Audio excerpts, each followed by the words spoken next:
Hello everyone, welcome to Study Squad. I am Shivani Chauhan. इस video में हम लोग देखने वाले हैं क्लास 8 हिस्ट्री की बुक का chapter 9 the making of national movement 1870 से लेकर के 1947 के नोट्स देखने वाले हैं हम लोग।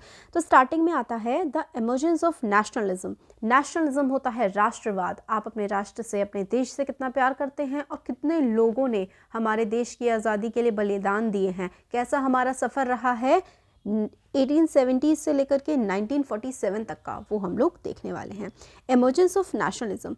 India was the people of India. मतलब इंडिया जो है वो इंडिया के लोगों के लिए है। All the people irrespective of class, colour, caste, creed, language और जेंडर, सारे के सारे हमारे ही देश के नागरिक हैं। India was the people of India, यानी कि इंडिया क्या था?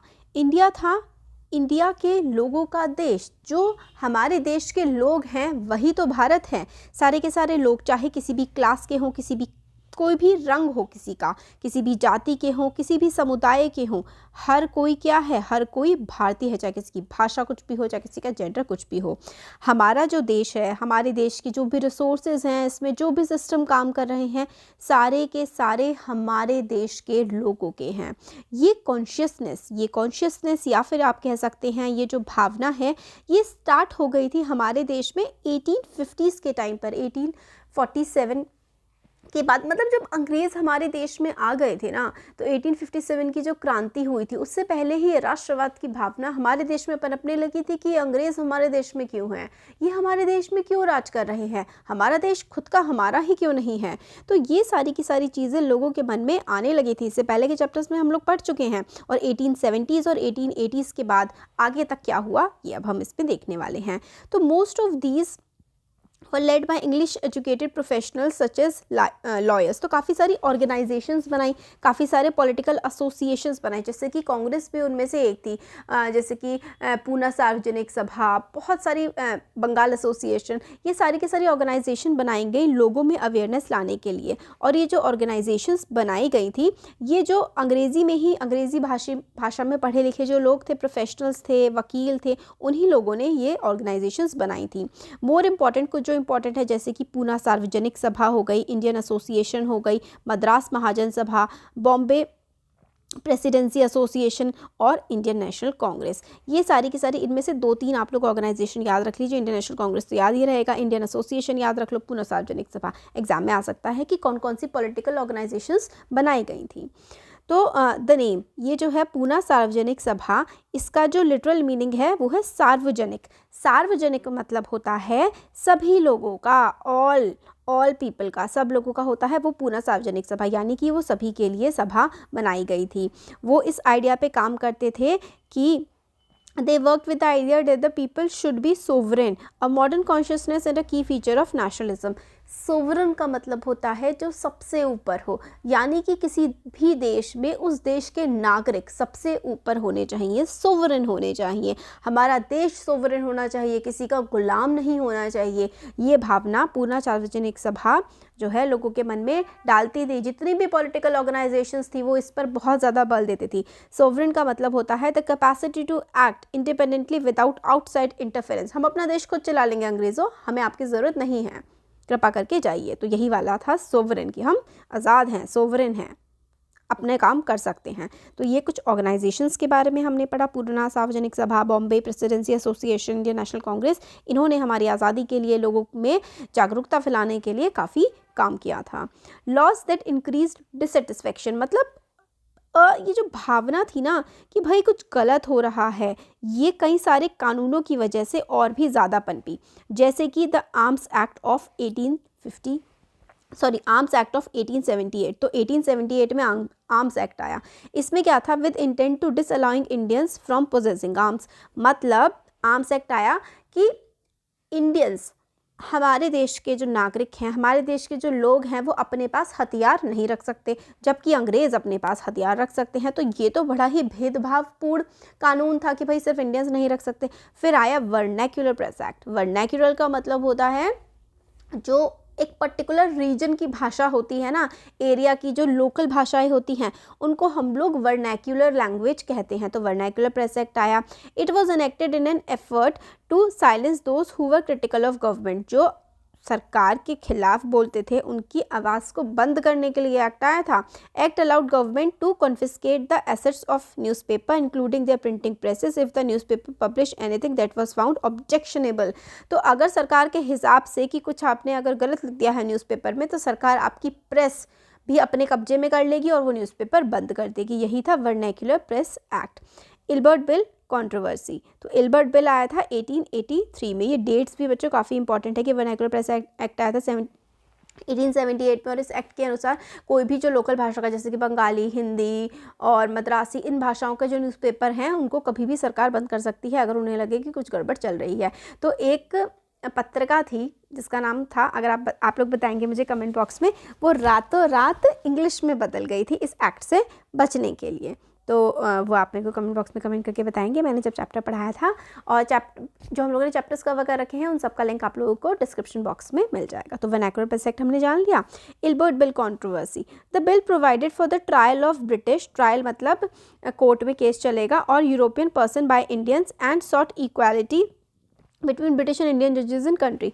तो बेसिकली इसमें यह था कि अगर अंग्रेज़ हमारे देश में कोई अपराध करते हैं तो उनका केस जब कोर्ट में जाएगा तो कोई इंडियन जज भी उनका केस की सुनवाई कर सकता है। बट अंग्रेज़ों के मतलब इज्जत तो भाई, और ऐसे कैसे हो सकता है कि ये इंडियंस हमारे केस की कैसे सुनवाई कर सकते हैं। तो इंडियन जजेस को केस की सुनवाई करने का हक दे रहा था ये इल्बर्ट बिल। बट इस पर बहुत ज़्यादा कॉन्ट्रोवर्सी हो गई कि भाई इंडियन जजेस को तो ये हक नहीं होना चाहिए कि अंग्रेज़ों की वो सुनवाई कर सके। वाइट पीपल की सुनवाई एक भारतीय इंसान तो नहीं कर सकता। मतलब भारतीय जज, अगर जज जो है, जज उस टाइम पे इंडियन हो सकते थे, तो जज अगर इंडियन है और अगर केस, जो मुजरिम जिसका केस गया है वो वाइट है, यानी कि वो अंग्रेज है, यानी कि वो ब्रिटिश है, तो उस ब्रिटिश पर्सन का केस इंडियन जज की कोर्ट में नहीं जा सकता, इंडियन जज की बेंच पे नहीं जा सकता है।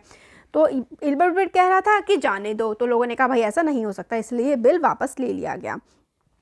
तो बट वाइट अपोजिशन, वाइट लोगों ने बहुत ज़्यादा मतलब कहा कि भाई हम लोग तो इनके जो ये कानून बताएंगे या फिर जो ये जजमेंट देंगे उसको हम नहीं मानेंगे। फिर ये बिल विड्रॉ किया गया। तो एजुकेटेड इंडियंस को बड़ा बुरा लगा कि मतलब एक बिल आया था जिसमें हमें थोड़ा बहुत समानता का अधिकार मिल रहा था, वो वापस ले लिया गया। तो ये थी इल्बर्ट बिल, जो कि आया था, कब आया था? 1883 में। Indian National Congress, short form में INC. INC Indian National Congress का एस्टैब्लिशमेंट हुआ था 1885 में। 1885 दिसंबर में इंडियन नेशनल कांग्रेस बनाई गई थी। 72 लोग मिलकर आए थे और बॉम्बे में ये ऑर्गेनाइजेशन बनाई गई थी। लीडरशिप थी दादा भाई नौरोजी, फिरोज शाह मेहता, बदरुद्दीन त्याबजी, डब्ल्यू सी बनर्जी इसके वो भी थे प्रेसिडेंट, सुरेंद्रनाथ बनर्जी, रोमेश, ये बहुत सारे इंपॉर्टेंट नाम हैं। इसमें से ये नाम आप लोगों को याद होने चाहिए, 2-3 नाम।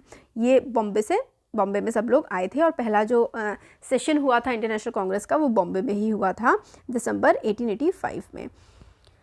नौरोजी एक बिजनेसमैन थे और एक पब्लिसिस्ट थे जो कि लंदन में सेटल हो रखे थे, and for a time member of British parliament guided the younger nationalist. तो मतलब काफ़ी सारे, जैसे कि A.O. ह्यूम जो था एक ब्रिटिश ऑफिशियल था जिसने ये काफ़ी मदद करी थी इंडियन नेशनल कांग्रेस को बनाने में। तो काफ़ी अच्छे लोग भी थे उसमें, वाइट पीपल जो इंडियंस की मदद करना चाहते थे। दादा भाई नौरोजी के बारे में हैं, पब्लिसिस्ट थे, ये काफ़ी मतलब लिखा करते थे और काफ़ी बुक्स वगैरह इन्होंने लिखी हैं, और ये वहाँ के मेंबर ऑफ पार्लियामेंट भी रहे थे ब्रिटेन में।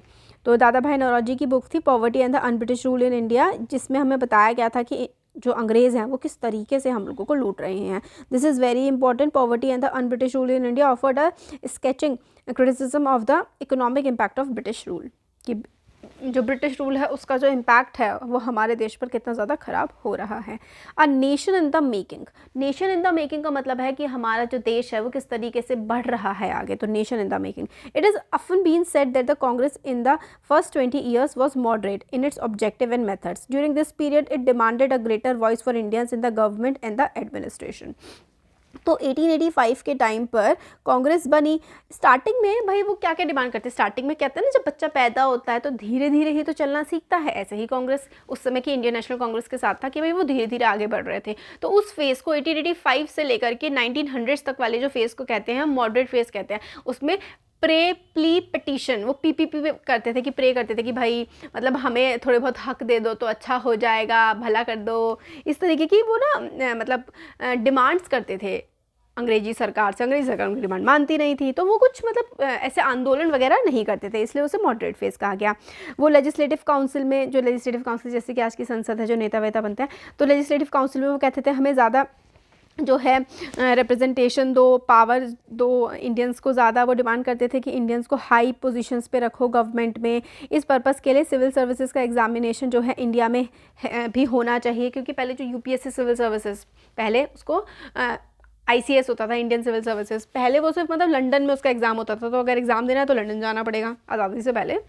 फिर उसके बाद वहाँ पे जब कांग्रेस बनी तो कांग्रेस ने डिमांड की कि भाई इंडिया में भी ये एग्ज़ाम होना चाहिए। दूसरी डिमांड काफ़ी सारी थी कि जो जुडिशरी है वो एग्जीक्यूटिव से अलग हो जाए, यानी कि जो कानून बनाने का काम और कानून को चेक करने का काम कि भाई सही बनाया है नहीं बना है ये, और लोगों को मतलब जो ट्रायल्स वगैरह होते हैं कोर्ट में वो होते हैं जुडिशरी, कानून बनाने का काम होता है एग्जीक्यूटिव का। तो इन दोनों को अलग अलग करो, जुडिशरी और एग्जीक्यूटिव के मेंबर्स अलग अलग होने चाहिए, ये भी डिमांड थी। और काफ़ी आर्म्स एक्ट को रिपील कर दो, ये भी उनकी डिमांड थी। अब इकोनॉमिक डिमांड्स क्या क्या थी, पैसे से रिलेटेड क्या क्या डिमांड कर रही थी कांग्रेस डिमांड कर रही थी कि जो भाई आप लोग टैक्स लेते हैं वो कम करो, आप ये जो आर्मी पे खर्चा करते हो ये कम करो, और सिंचाई के लिए ज़्यादा फंड दो, एजुकेशन के लिए फंड दो। काफ़ी सारे रिजोल्यूशन कि भाई टैक्स जो सॉल्ट टैक्स है उसको हटा दो, इंडियन लेबर्स को जब अब्रॉड भेजते हो उनका ट्रीटमेंट अच्छे से हो, फॉरेस्ट ड्वेलर्स जो कि जंगलों में रह रहे हैं उनकी ज़िंदगी में इंटरफेरेंस ना हो। तो काफ़ी सारे जो है कांग्रेस मांग करती रहती थी। अब जो आगे का है ना वो हम लोग नेक्स्ट वीडियो में देखेंगे, 2 वीडियोज़ में कवर हो जाएगा, फिर एक वीडियो मर्ज करके आप लोगों को मिल जाएगी। अच्छा लगा है तो ज़रूर चैनल को सब्सक्राइब करिए, अपने फ्रेंड्स के साथ शेयर करिए। Thank you.